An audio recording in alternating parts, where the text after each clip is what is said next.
Olá, olá, espero que esteja tudo bem convosco, que estes dias tenham sido bons e vamos a mais um vídeo. É domingo, é dia de sugestão e hoje trago uma série de terror. Como alguns de vocês já sabem, ou digamos, como eu já referi várias vezes, terror é o meu género favorito. No entanto, terror é um género que com o passar dos anos se torna mais difícil de se manter interessante e cativante. E não é culpa do género propriamente, nem das pessoas que trabalham na indústria, mas porque com efeitos especiais, com mais tecnologia, tornou-se mais difícil, se calhar, que algumas coisas pareçam tão reais. Mesmo até quando falamos de fantasmas, por exemplo, não é? É uma coisa que antigamente era mais fácil uma sombra numa filmagem parecer um fantasma e hoje em dia temos imagens com tanta qualidade que é muito mais difícil isso acontecer. Mas pronto, antes de mais pedir-vos que deixem like neste vídeo e se tiverem sugestões de filmes ou séries de terror para eu trazer neste mês de outubro, deixem aqui nos comentários ou enviem pelo Instagram ou até mesmo aqui nos links das mensagens anónimas. E sem ganhar mais, vamos à sugestão de hoje. Imagina que te mudas para a tua casa de sonho, uma mansão enorme, cheia de corredores intermináveis, escadas imponentes e espaços exteriores onde podias passar horas a brincar. Mas à medida que os dias passam, descobres que esta casa guarda segredos. Ouves sussurros durante a noite,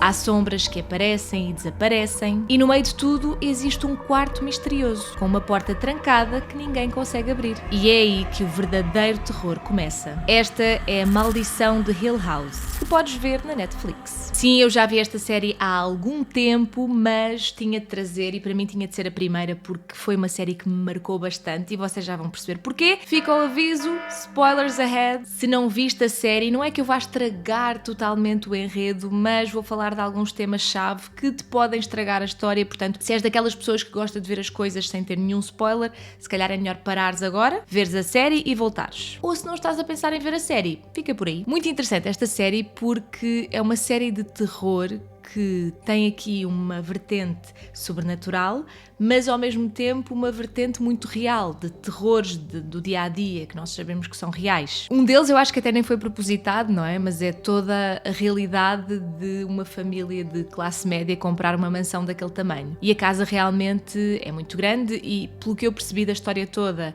aquela família comprou aquela casa com o intuito de, provavelmente, a remodelar, não é? Fazer dali algo mais valioso para depois voltar a vender, mas nos entretantos vivem por lá. E como é uma família grande, com muitos filhos, até faz sentido ter uma casa tão grande. Temos ali um pai de família que está a ajudar na construção e temos uma mãe de família que cuida da casa, cuida dos filhos, mas que também acaba por ser um bocadinho ali o cérebro, porque ela é que olha para as plantas, ela é que pensa na planificação propriamente do que eles possam vir a fazer nas obras. Tenho aqui um mosquito. Onde é que estão as minhas gatas quando eu preciso delas? Mas pronto, são 5 filhos, todos eles muito diferentes, todos eles com as suas questões, não é? Nós vamos acompanhando a história em 2 momentos temporais diferentes, não é? A história começa supostamente no presente, com uma tragédia a acontecer, e à medida que a série vai avançando, nós vamos tendo acesso às coisas que aconteceram supostamente no passado. E nestes 5 filhos, sabemos que o mais velho, se calhar, é aquele que não terá nenhuma ligação com o sobrenatural, tanto que usou a história da casa e tudo mais para lançar um livro, e ele próprio não sabe muito bem se acredita nas coisas que está a contar ali no livro. Depois temos outra irmã que também já é casada com os seus filhos, que terá ali alguma ligação com o sobrenatural, mas uma coisa também mais leve e nós nunca chegamos a perceber muito bem até que nível. E depois os 3 mais novos são os que realmente têm ali poderes sobrenaturais, supostamente. Ou isso ou doenças de foro neurológico que fazem com que vejam e sintam aquelas coisas todas. Temos os gêmeos e temos a outra irmã que acaba por ser psicóloga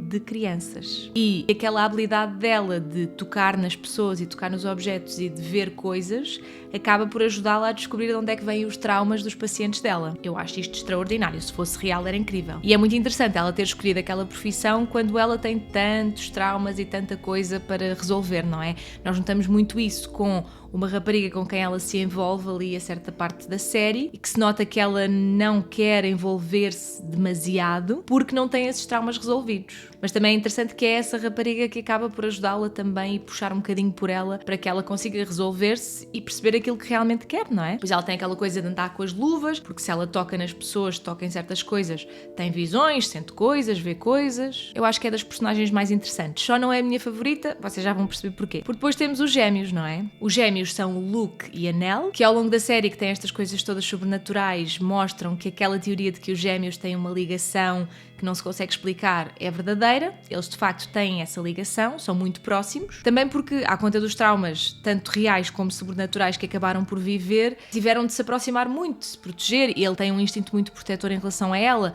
e depois, quando são mais velhos, percebemos que é mais ela a ter esse instinto protetor. E é nestes gêmeos que entra aqui um terror que não é necessariamente sobrenatural, não é? Porque, por exemplo, o Luke, em adulto, acaba por sofrer toxicodependência e aquilo quase acaba com a vida dele. E é uma parte muito interessante porque mostra como traumas familiares, coisas não resolvidas, podem levar-nos a estes comportamentos de adição que são maus para nós, não é? Ou seja, ajuda-nos também a se calhar ter um bocadinho mais de empatia pelas pessoas que caem nessas armadilhas. Depois a Nellie, porque é que é a personagem com que eu acabo por me identificar mais. Ela tem uma condição que eu também tenho, que é a paralisia do sono. Só que na série é um bocadinho explorada a teoria sobrenatural desta condição.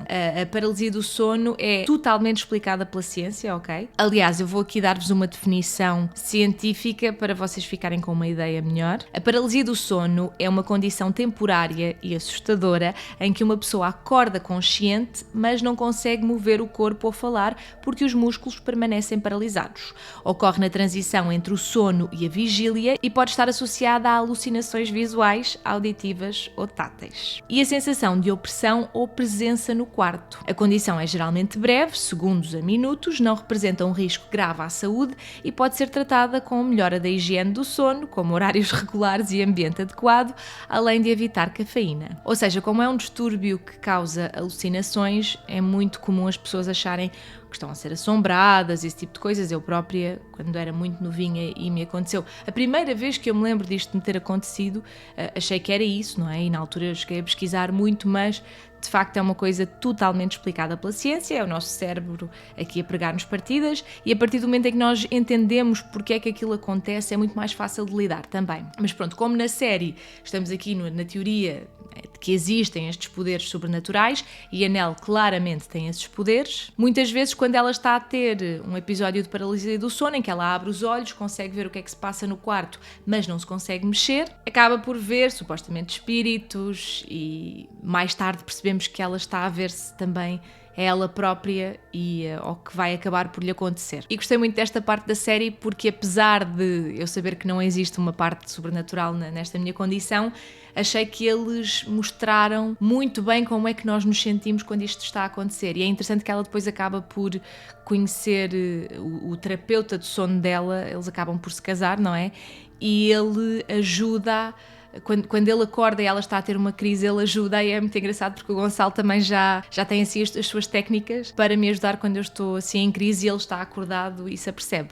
Mas pronto, há aqui toda uma teoria de pesadelos, de espíritos, coisas que nós vemos, não é? Porque percebemos que aquela casa está claramente assombrada, mas mais uma vez, ao mesmo tempo, eu acho que há aqui quase uma metáfora, não é? Esta coisa dos espíritos é também uma reflexão de famílias que viveram ali antes e que tinham problemas e que nunca se resolveram esses problemas, nunca se fecharam esses ciclos. E então a casa acaba por ficar assombrada. Também acho esta parte muito interessante. E pronto, depois cada um destes 5 irmãos lida de forma diferente com os traumas do passado, não é? E aliás, até é interessante pensar que eles tinham tudo para ter uma infância muito feliz, não é? Tinham os pais juntos, os pais eram super apaixonados, tinham uma casa enorme, com muito espaço para brincar dentro de casa e fora de casa. E a série mostra-nos como os traumas de infância se prolongam na nossa vida adulta e nos assombram. E por isso há estes flashbacks, não é? Em que nós tanto estamos no passado como estamos no presente a acompanhar toda esta narrativa. Eu acho que a série está muito bem construída e, sinceramente, para quem gosta deste género de terror, acho que vai gostar, e acho que, sobretudo, para quem começou a cair no